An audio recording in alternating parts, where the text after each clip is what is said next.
Hey, what's going on, guys? Dynamic Scrub here, and today I've got a little commentary just talking about that was a nice triple there. Just talking about some of the best guns in Call of Duty Ghosts, or guns that I can recommend to you if you're struggling to find any guns to use. That was a very long-winded sentence. So yeah, um this is just to help you guys out, like if you're struggling to find a gun, or if you're just having a rough time with the guns you're using, you can try out these ones and see how well you can do. So, this is a 19 gun streak and then a 15 gun streak. The 15 gun streak, the game ended, so I couldn't continue on with the streak, which was unfortunate, but still was pretty cool. I got K.E.M striked in the middle of one of my of the first streak, and for a second I thought it was someone else. It was the other team's, and I was pretty disappointed. And then it was a bit better here. See, this guy calls in a K.E.M, and I was like, and I was pissed off. But then Tempest happily told me that it was a friendly one. So yeah, the first gun that I'm probably going to recommend is the Honey Badger, because the Honey Badger don't give a shit. No, I'm just kidding. But it is actually a very strong gun, close quarters, in close quarters fight and close quarter gun fights. That's just something. Actually, sorry, it was a bit more than a 19 gun streak. I just forgot about that. It was about 20 or 21, but that's just sort of I do use both of these guns, and depending on the map, I'll pick the gun. So for a map like Strike Zone, it's close quarters. I do prefer to use the Honey Badger over the second gun, I'm going to say, just because it is a very strong close range gun, high fire rate. It's got two aspects.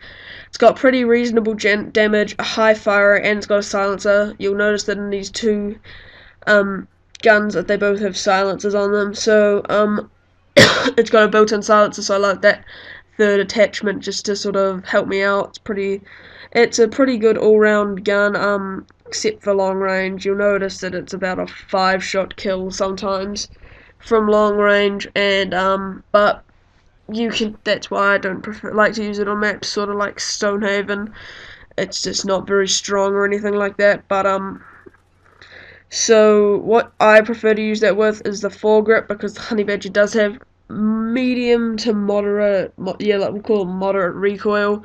It's not as bad as some guns, but it does have a bit of recoil, so it's I like to check on the foregrip because it does really help.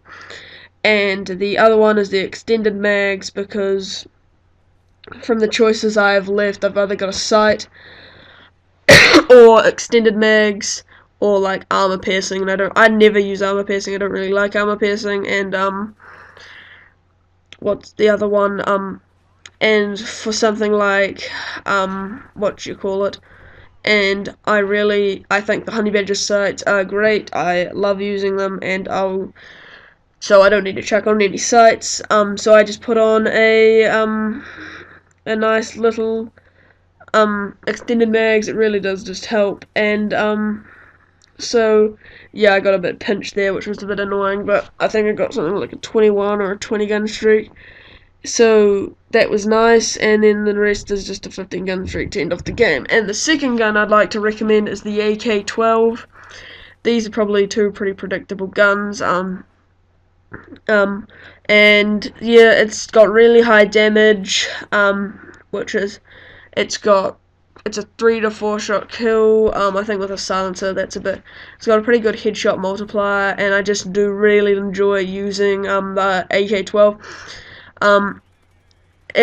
The reason I won't use the AK-12, I will use the AK-12, is that the Honey Badger, like for a map like Stonehaven, as I said, or even on Stonehaven, I don't really like using the AK-12, but for a map like, say, that is a bit less close quarters, I'll just check on the AK-12, because the Honey Badger does really struggle. It has quite a high drop-off.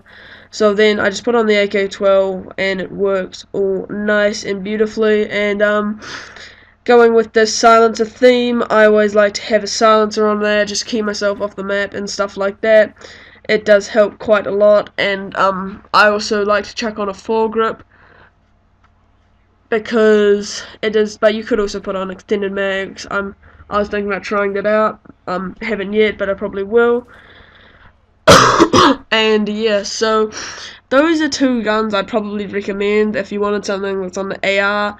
From the SMG category, I'd probably recommend an MTAR, a Viper, or a Vector, or a Bison. Those are all pretty strong guns, just depending on what you feel like. For an LMG, the M27 IAR is pretty strong. I don't really use the LMGs that much because I don't like them, but if you can use them, go ahead with the M27. I believe it is the best one.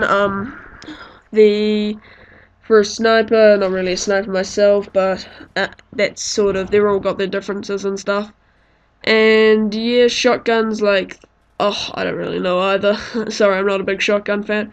So, yeah, guys, leave a like, a comment, like and a comment. What's your favorite gun? I want to hear, your comments, and always make sure you're favoriting and subscribing. It does mean a lot, guys. And we are getting a few subscribers, so see you later, guys. Scrubba Dub Dub out.